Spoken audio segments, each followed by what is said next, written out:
Be me, 26. FF finished a communications degree. A few years back somehow turned that into a pretty solid remote job doing brand/content strategy. Work from home, nice apartment, in a gentrified neighborhood with overpriced coffee and plants everywhere, all furnished, all paid for by me. My money, my lease, my furniture, my little independent woman, kingdom. Most nights, I'm doing one of two things, tuning up my online image like it's a project or rotting on Twitter. Sorry, X, still calling it Twitter. Because I refuse to participate in that rebrand. I also run a small blog, nothing huge but enough loyal readers that the comment section turns into a brawl whenever I post certain topics. And I have one take that gets the strongest reaction. Every single time, guys in the replies get furious. My followers hit me with "say it louder" and "queen behavior." My take is simple. If you have a boyfriend in this year, you should honestly be embarrassed. And no, I'm not joking. Not doing irony, I mean, it having a boyfriend reads like weakness to me, like settling, like admitting.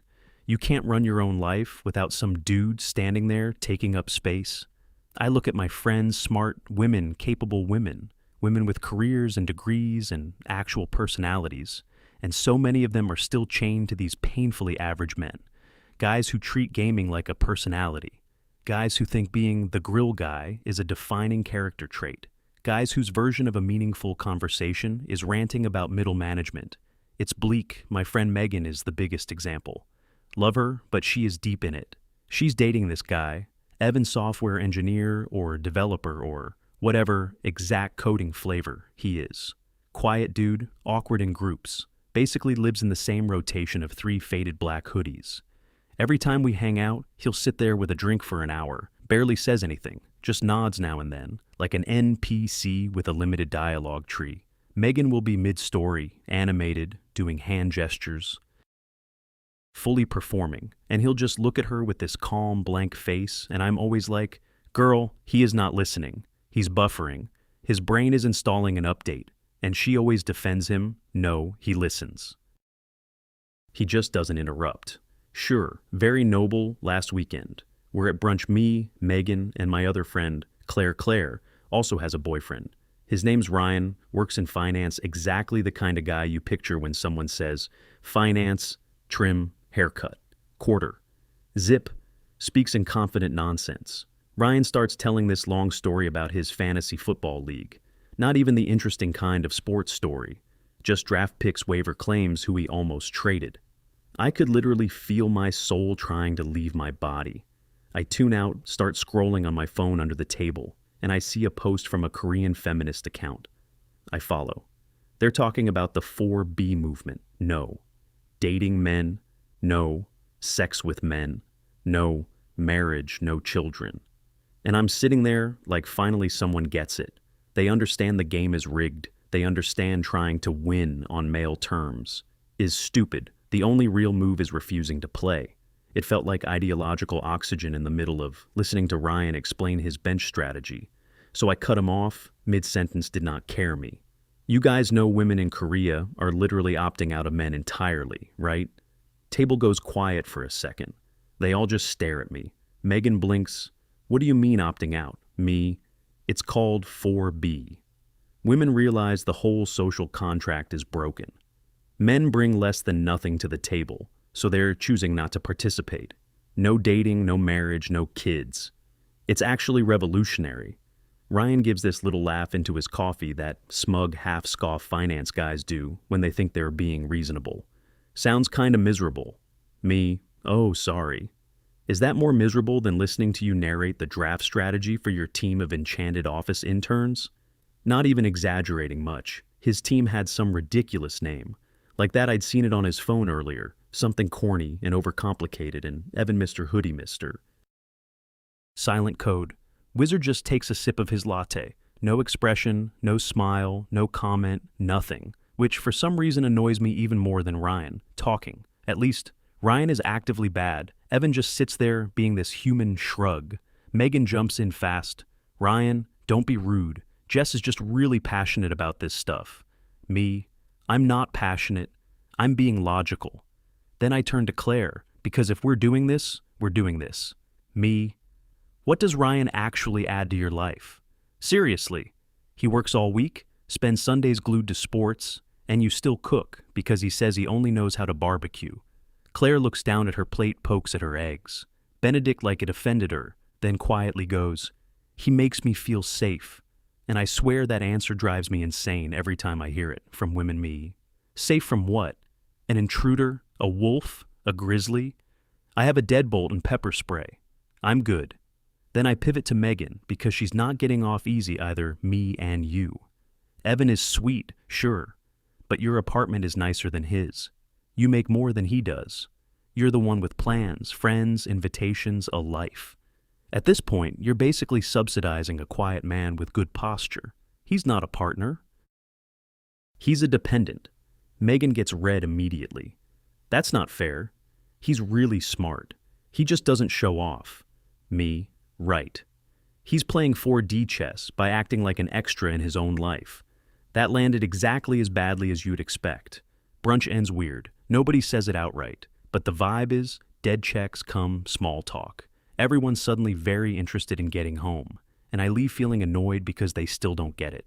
They all act like I'm saying something extreme, when to me it feels obvious they're still living inside a rom-com fantasy from the 2000s, like men are some required household utility.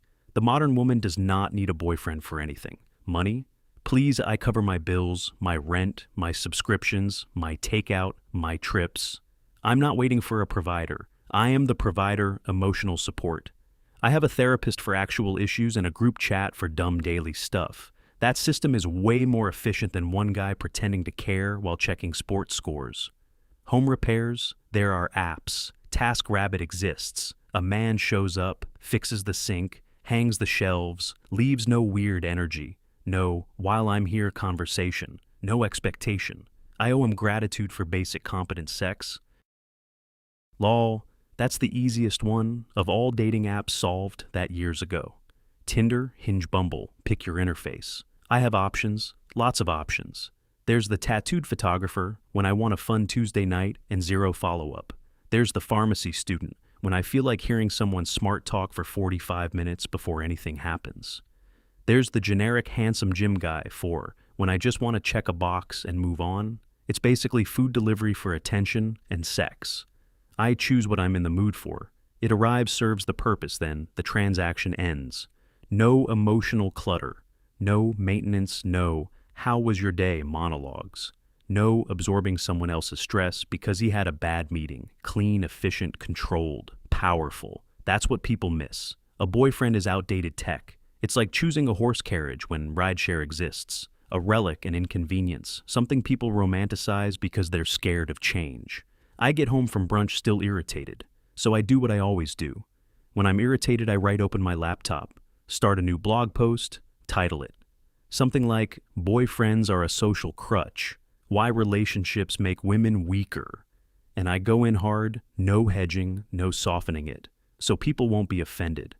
I write about emotional labor, how women become unpaid therapists, assistants, and life managers for mediocre men. I write about the provider myth, how half these guys can't even assemble furniture without watching a tutorial twice. I write about the freedom of real self-sufficiency, how peace feels better than partnership, when partnership is just extra work. I bring up 4B, I bring up TaskRabbit, I bring up the whole gig economy version of modern intimacy. Why buy the package when you can order only the service you need? It's sharp, mean in places, honest in every line. At least to me, I publish it, drop the link on Twitter and it detonates, retweets, start climbing fast, likes, jump into the thousands. Quote, tweets turn into a battlefield. My mentions become an active war zone. My followers are cheering. Finally, someone said it. This is the push I needed. Men are furious because it's true. And then the dudes show up exactly on schedule. Tell us you're miserable without saying it. Have fun alone at 40. Enjoy your cats. Same recycled insults every time, like they all share one group chat for bad comebacks. I'm sitting there refreshing and grinning, feeling completely vindicated, feeling important, like I'm ahead of the curve, and everyone else is playing catch-up. My friends are still out there defending their underwhelming boyfriends, making excuses, calling dependency love. And I'm building a life that isn't weighed down by any of that. A few weeks later, work gets intense. We've got a massive Q4 product launch coming up. Company is treating it like the event of the year. And my boss, Diane, woman in her late 40s, always talking about women supporting women in meetings, but mostly just a polished corporate machine in a blazer, pulls me into a call and puts me in charge of the whole digital rollout site. Refresh social campaign, email funnel, paid media coordination, all of it me, on the call, with Diane acting like I'm not seconds from overcommitting. Don't worry, Diane, I've got it. This is my shot. I'm gonna crush this so hard they won't be able to ignore me at review season.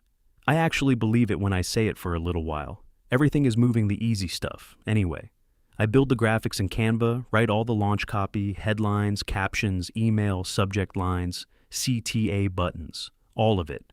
Schedule the social posts across every platform. Line up the rollout calendar. I'm in spreadsheet, heaven tabs, open everywhere, feeling like a battlefield, commander moving little digital troops around a map, campaign assets, handled email sequence, handled content timing. Handled. The last thing left is the new interactive landing page, the one piece I don't fully control. Our outsourced dev team built it and it is absolute garbage. Looks pretty on desktop. If you don't touch anything under the hood, it's held together with spite and zip ties, contact form, won't submit consistently.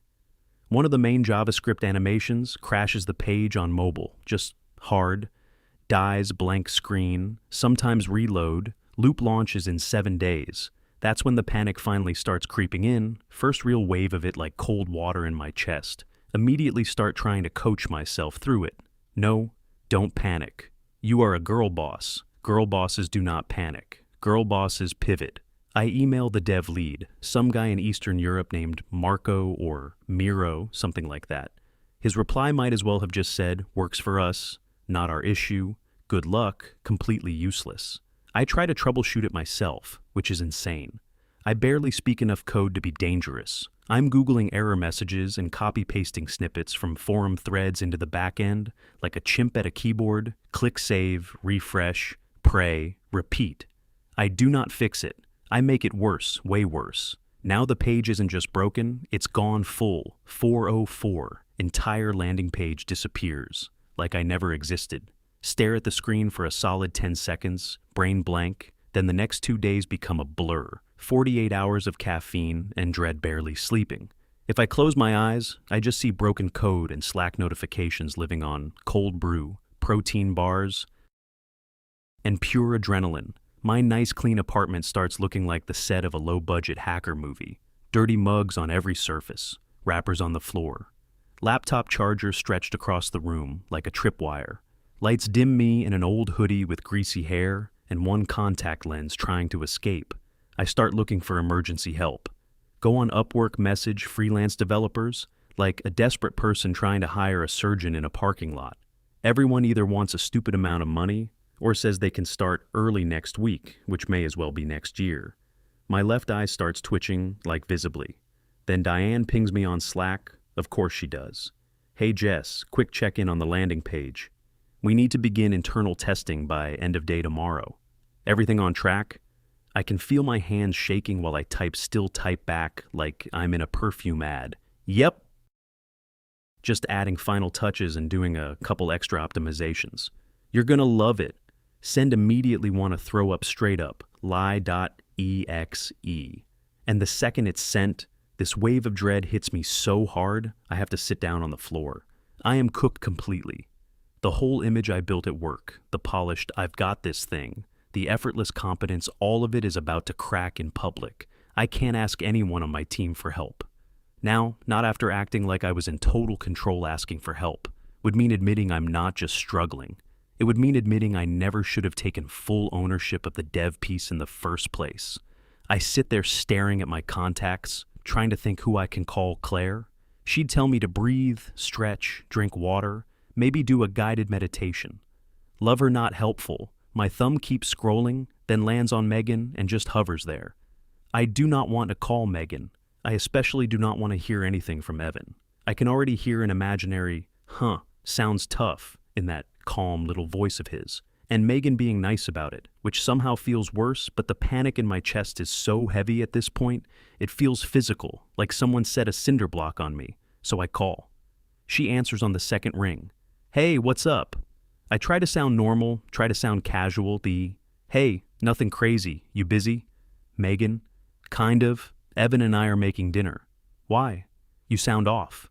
I can hear kitchen noises in the background, pan clanking cabinet door. Somebody moving around domestic little soundtrack, the exact kind of couple noise I've spent years roasting, and suddenly I hate how comforting it sounds me. It's work. It's just a lot. And once I start, everything comes out, all of it. The broken landing page, the useless outsourced team, the deadline, Diane, the fake Slack, update, how I made it worse, trying to fix it myself. I dump the whole disaster on her, and then I start crying. Not pretty crying either. Not one cinematic tear, full ugly breakdown, sniffling, hiccuping, can't breathe, right? Voice cracking, every other word. The whole girl boss costume falls apart in real time. I'm not some fearless, independent icon. I'm just a scared idiot in an apartment full of dirty mugs who broke a company launch page. Megan goes quiet for a second, and I brace for the smugness, for the maybe if you weren't so arrogant, but it never comes. She just sounds genuinely sorry. Jess, wow, that sounds awful. I'm really sorry. Then she asks, what kind of code is it? What's the actual error? Me, wiping my face on my sleeve because I can't find tissues. I don't even know, JavaScript maybe? Something about an API timing out and a null object reference? It's all gibberish to me. I hear her talking away from the phone, voice muffled. Then, hang on one second. I sit there in silence, sniffling, staring at the dead page on my monitor. Hear some shuffling phone changes hands. And then a different voice comes on, quiet, low, steady. Evan, hey. My stomach drops. Of course, of all people, him, me. Oh, hey, Evan. Evan, Megan told me what's happening. Do you have the error logs? His tone is calm, direct, not cold, not warm, just focused, zero judgment in it, which somehow makes me feel even worse, me. Yeah, I think so. Evan, can you send them over? And the staging link.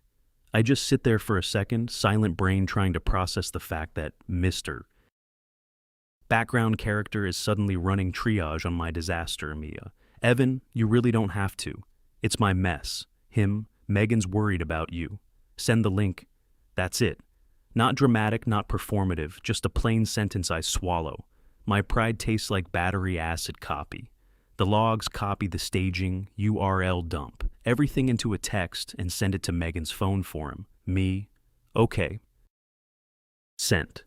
Evan, got it. Give me a few minutes. Then he hangs up. Not, I'll take a look, not, no promises, not, I can try later tonight. Just give me a few minutes. The confidence of it is weirdly unsettling. I'm alone again in my apartment, staring at the monitor. Everything feels colder all of a sudden, and for the first time, I really notice how quiet my place is. No voices, no dishes, no second person moving around, just the laptop, fans screaming while accomplishing nothing. And that thought lands hard. All my big speeches about independence, all my systems, all my efficient little substitutes. TaskRabbit can't save this. My therapist is not going to debug JavaScript for me. None of the guys in my dating app rotation can fix a production-critical bug at midnight. I am just here alone with a disaster I created and no real plan. Less than half an hour later, my phone buzzes text from Megan. Evan says check the site now. He pushed a fix. I stop breathing for a second, turn back to the screen. Hit refresh, it loads. Not, half loads, not, looks okay until you click something. Loads perfectly. I click the contact form, fill out the fields, name, email, fake, message, hit, submit. Thank you, confirmation, pops up instantly. It works. All of it works, every piece. I'm still staring at the screen when another text comes in from Megan.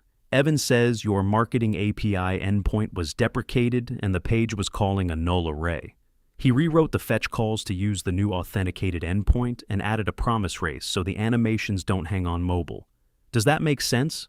Absolutely not. 0% might as well have been ancient runes. All I know, Is this the quiet hoodie guy I wrote off as decorative furniture? Just saved my job in like 20 minutes while making dinner. I call Megan back immediately.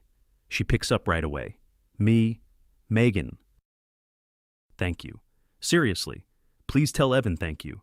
I don't even know what to say. How do I pay him back? Megan, don't worry about it. He was glad to help. He said it was kind of a fun problem. Of course he did. In the background I hear him again, some kitchen noise. His voice farther away, he says something.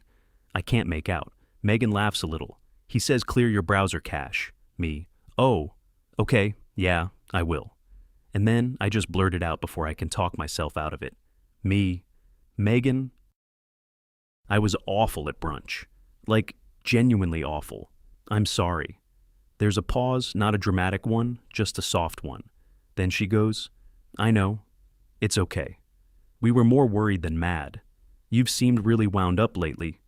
Wound up, that is one way to put it. Other options include arrogant, insufferable, completely detached from reality. Next morning, I present the landing page on the internal review call. Diane is on couple people from product. Someone from sales.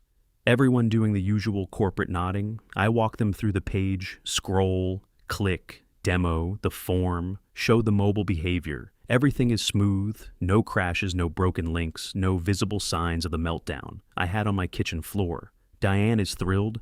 Jess, this is fantastic. So polished. The experience is incredibly smooth.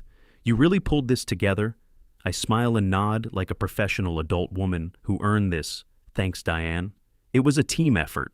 Technically true, she does not need to know. Team means me, Megan's boyfriend. And divine intervention, the compliment just sits there, empty hollow. I don't feel proud. I feel like a counterfeit version of myself. That weekend I feel off restless, weirdly embarrassed in my own apartment.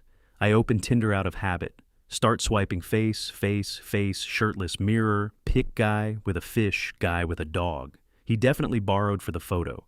Guy whose bio says here for a good time, not a long time, like he invented it. And suddenly the whole thing looks bleak. All these men flattened into cards me, flipping through them like options on a vending machine. I think about how proud I used to feel, describing it, clean, efficient, transactional, no strings. And now it just feels sad, not empowering, lonely. Like I optimized all the humanity out of it. I close the app, open my blog, instead thinking maybe I'll write something new, something sharp, something on brand. And the first thing I see is my last post. That stupid headline, the one about boyfriends being a social crutch. I click it, start reading my own words. A man should be an accessory, never a necessity. Dependence is the opposite of female empowerment. Why lean on a man when you can stand on your own 2 feet? I want to crawl out of my skin. It reads like a TED Talk, written by someone who has never had a real emergency. The arrogance is so thick I can taste it. Evan wasn't a crutch for Megan. He was her partner. That's the word. I kept refusing to use partner. They were a team. She cared that I was falling apart. He helped because she cared and because he cared about her. And by extension, he helped me, her friend, the one who'd been mocking him for months. There was no invoice, no scorekeeping, no performance. He just fixed the problem and moved on. That idea messes with me way more than the bug ever did. Few days later, I get sick, not cute, little cold, sick, not drink tea and power through, sick, full body flu, type sick fever, chills, body aches, head pounding skin, hurts, can barely keep my eyes open. I'm in my perfect curated apartment by myself, and I run out of ibuprofen just lying there, shivering in bed, feeling like roadkill. And I think about Megan. If she was this sick, Evan would be there. He'd drive to the pharmacy, grab medicine, bring soup, put a cold washcloth on her forehead, probably make sure she actually drank water. Who do I have? I could call my mom, but she lives a few states away, and all that would do is make her panic. From a distance, I could text one of the guys I've hooked up with. Hey, random question. Can you bring me Gatorade and flu meds? Also, I look like a haunted swamp creature right now. The thought makes me physically cringe, humiliating my independence, my self-sufficiency. I used to think it was this fortress-strong walls protected untouchable. And now I realize I built the walls so high, I trap myself inside them. There's no one to call because I spent years bragging that I never needed anyone. Eventually, I dragged myself up enough to place a grocery delivery order, flu meds, soup crackers, Gatorade, tiny order, like $12 of actual stuff. Delivery fee plus tip somehow costs almost as much. I pay it because what else am I gonna do? I microwave the soup later, eat it standing at the counter in a sweatshirt. It tastes like hot salt and metal. I crawl back into bed, sweating through the sheets, and I don't feel powerful, don't feel liberated, don't feel ahead of the curve. I feel small and miserable and very, very alone. About a week later, I'm finally functional, again still tired. But human Megan texts and asks if I want to grab dinner. Just us and Evan. Casual place, nothing fancy. I know exactly what it is. It's the thank you dinner, the one I'm obviously supposed to pay for. And honestly good. I need to do it. I need to look him in the face and say, thank you, like an adult. We go to a quiet Italian spot. Dim lights, brick walls, every table too close together. I get there with Megan first, and I am way more nervous than I should be. I've rehearsed what to say like 10 times in my head. Normal thank you speech, not too dramatic, not weird. Evan shows up a few minutes later, same exact style, as always one of the gray hoodies. Of course he sits down. Hey, me, hey, thanks for coming. And thank you again for helping me the other night. You seriously saved me. He gives this tiny shrug and a small smile like I thanked him for passing the salt. No problem. It was a fun little puzzle. Then, totally casual, he adds, your back-end security is kind of a mess, by the way. You should tell your boss you're probably exposed to an injection attack. He says this in the same tone someone uses to mention rain, later not flexing, not fishing for compliments, not even looking at me for a reaction, just stating a fact. Then he turns to Megan and asks about her day, and they slide into some dumb inside joke immediately. Something about a pigeon in the park stealing a piece of bread and chasing a stroller. I don't even fully follow it, but Megan is laughing, like actually laughing. Not polite brunch, laughing real laugh, warm and easy. And he's looking at her, and his whole face is different. The flat, quiet expression I always judged him for is gone. He looks relaxed, happy, content, like he's exactly where he wants to be. And it hits me, he was never a background character. I just wasn't the person he was spending his energy on. He saves it for the person he loves. I was so busy analyzing him that I never once paid attention to how he looked at her. Rest of dinner. I'm mostly quiet, just listening. Them talking about work stuff, a show they're watching, weekend plans. Nothing deep, nothing cinematic. Just small, everyday couple talk. And for the first time in a long time, it doesn't sound pathetic at all. It's not the dead boring noise I always told myself. It was not some soul-killing routine where two people slowly become furniture. It's easy, comfortable, like a rhythm they both know by heart. They trade sentences back and forth without thinking. One starts a thought, the other finishes it. They already know what the other is ordering before the server even gets there. Megan reaches over and steals a piece of garlic bread off Evan's plate. He gives her this fake annoyed look and nudges her hand away. She grins. He grins back. Small, stupid thing shouldn't matter. And somehow, it hits me harder than anything else that night. I'm sitting there watching them, and there's this ache in my chest, deep, weird, almost physical. I don't even have a clean word for it. Not exactly jealousy, not exactly regret, more like recognition. Like, I'm finally seeing something real, something human, something I cut myself off from on purpose and then called it empowerment. Dinner ends. I pay the bill.